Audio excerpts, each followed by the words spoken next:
Thank you both for being here. What a great story, and we're interested to hear more about it. Chris, there are probably some people in the room who've heard more about Orleans today than they've heard their whole life. What a great story. Let's hear it for Orleans. Come on.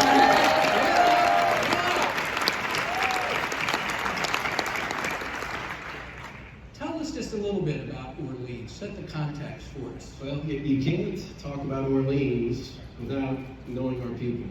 And one of the people that we have, Amy Allen, who's sitting there toward the back, was recipient of your President's Award here at IU Health. And she's one of our color guard coaches. Can we give her another round of applause?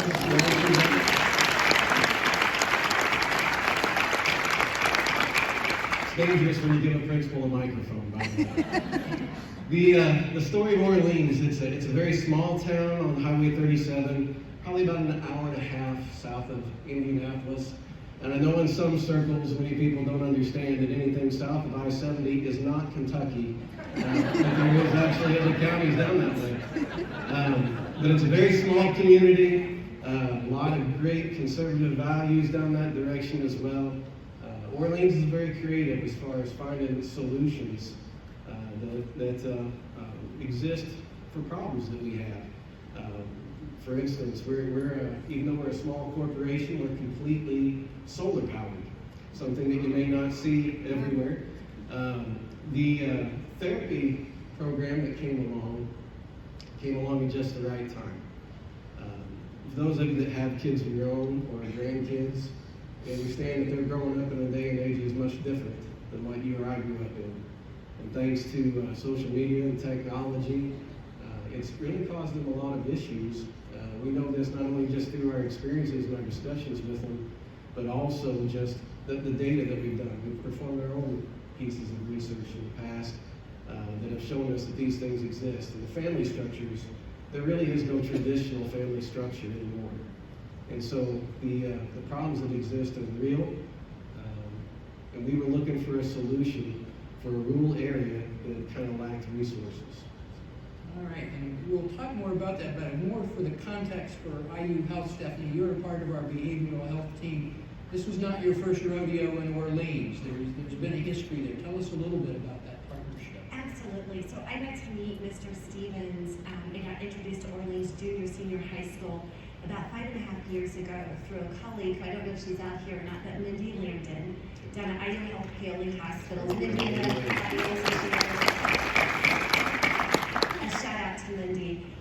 So this opportunity came along. I was approached by an outside organization to ask if we'd be interested in doing a telehealth school program. And it certainly wasn't in our 5-year strategy, but it seemed like the right thing to do and a way to provide services that weren't otherwise going to be provided to these students in a rural area. And I immediately thought of IU Health Paoli Hospital and Orleans Junior Senior High School because they've been amazing partners with a huge heart for really doing things in their community to make a difference. And I had worked with Mr. Stevens about 5.5 years ago to introduce a program called Safe to Talk, and it's a suicide prevention program. And I found him and his whole team just really wonderful to work with. Easy to go, easygoing, and really to pilot things. And so tell me specifically, what did you approach Mr. Stevens with? So we approached him with the idea of utilizing some of our existing services, our virtual behavioral health hub, that's staffed with peer recovery coaches, psychiatrists, and social workers, and said what we'd like to do is to bring to you telehealth or virtual behavioral health services. Would you be willing to partner and pilot this with us? And he immediately, I think almost immediately said yes. And we started on the long process of making that happen, why we built the virtual hub. And again, just another shout out to Paoli, because at that time, I was a very small team and we didn't have all the resources we needed. So the transformation person at Paoli put together our A3 for us and helped lead us through the process until I got a team in place to take this over. And a huge shout out to Carrie Hustler, who's out there, who was our project manager on this, and made it all happen. So let's back up to the point where you approached Principal Stevens, who no doubt in the back of his mind was hearing, I'm from IU Health and I'm here to help you. because principals get all kinds of offers from all kinds of outside communities, and yet you said yes pretty quickly. Why? Well, I shared with Kevin prior to today that we as principals do get inundated with lots of requests, because everybody has a heart for the school system, everybody has a heart for the kids. For instance, I might get over 100 emails in a day. So actually, after being here at LDI all day, I'm going to have to spend the weekend getting a lot of emails. But the thing that set this particular project apart from everything else was that the relationship with us had already been forged over years of doing what might seem like much more mediocre or minor projects. I remember one time I was the elementary principal, and IU Health Paoli was sending people over to teach kids about hand washing. So we had that going on. I think at one point, what did you call this? Day of service. The day of service, they decided to get bicycles, and we got bicycles and helmets for every third grader in our building, and just threw it out there till one day. It was semi-backed up to the gymnasium, and we had people fitting them for helmets, adjusting the seat sizes on their bicycles. And then the Safe to Talk program, where kids who may not feel like talking to someone that they know just out of fear of being judged, if they need help, can just send a text message to a Safe to Talk number, and then a therapist will reach out to them right away, just to begin to have a conversation back and forth with them. And then if anything needs to be alerted, they know who to call to try to get some help for that student. So when you put together the relationship that we had over the years, and this is why I say this, because each of you also have your own school systems that are within your own communities. You need to begin to forge that relationship with your school personnel so that you guys can actually begin to do great things. All of us are in this business because we want to help people, but I truly believe that we can go above and beyond just helping individuals and start helping generations when we start forging relationships with the right systems, and that being our school systems. Boy, that's a pretty, I probably should stop right there. I got a couple more questions. Tell me though, you developed these great relationships with the folks in IU Health and with the school system. There was trust there. You had a sense they were willing to listen as well as to help. But this is a pretty sensitive topic. Did you have some fears, some concerns going into this? Oh, for sure. For sure. There was a lot of concerns just about the stigma that's attached to mental health. I'm sure many of you understand the people that I might be talking about, but some parents were, their mentality could have been something to the effect of, well, I went through that stuff when I was a kid, and I just dealt with it, right? I just worked through it. And one of the things I've noticed about our kids is thanks to technology, whereas they may have had a bad day at school, whenever you and I were in school, we could go home and at least get away from the noise for a while. We could at least get a break from it all. But thanks to social media and thanks to technology, they never get a break. They never get an escape from it. And so the worry that we had when we began to implement this is how would the public receive us? And so we began to try to have those discussions. And those discussions often look to be very informal, because I'll tell you, if you try to hold a convocation to discuss mental health, you're probably not going to get a great crowd show up, right? So we just began to have these discussions at ball games. I'd see parents and would say, hey, have you heard about this teletherapy program that we're trying to start?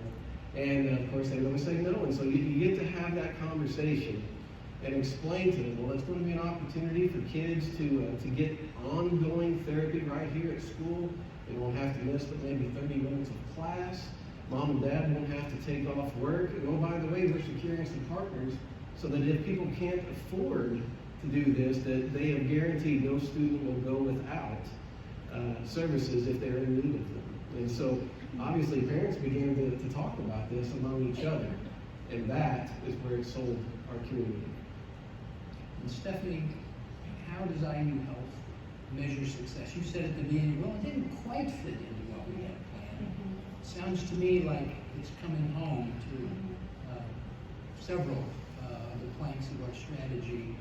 How do you see success being measured? So I think I see success being measured in a couple of ways. I think one, overarching goal is to improve access, and so I think certainly one way is to measure the improved access for these students who might not otherwise receive the services. And I think the second way is looking to say, are we improving their mental health condition and their overall well-being?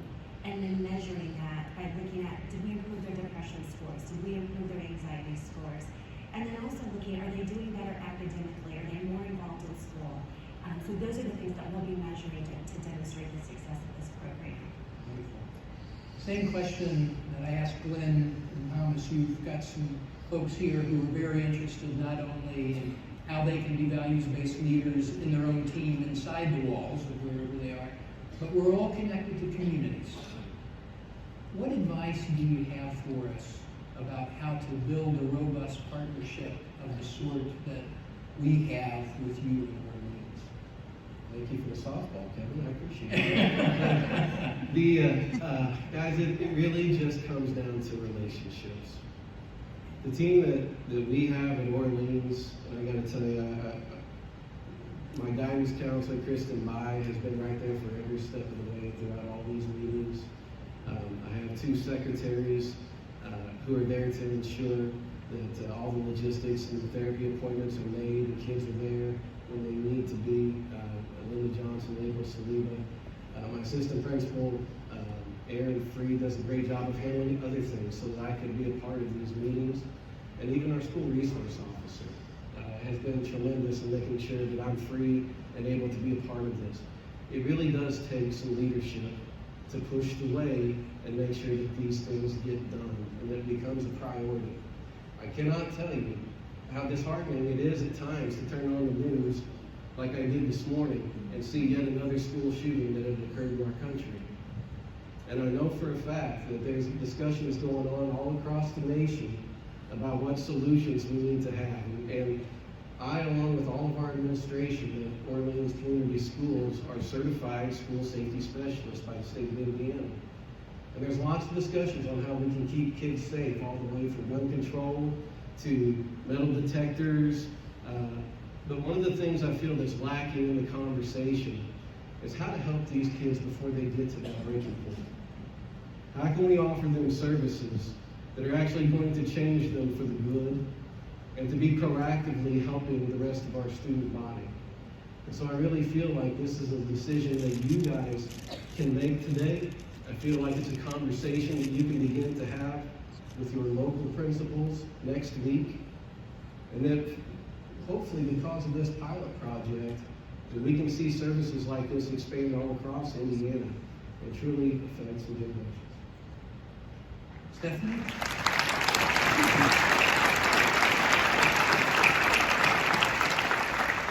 So I think my advice is really one of the things I heard today, which was optimism. And I think it's the opportunity to say yes to things, right? And it's one of those small wins, right? This wasn't anything huge, super heroic, but it was a small opportunity to say yes to.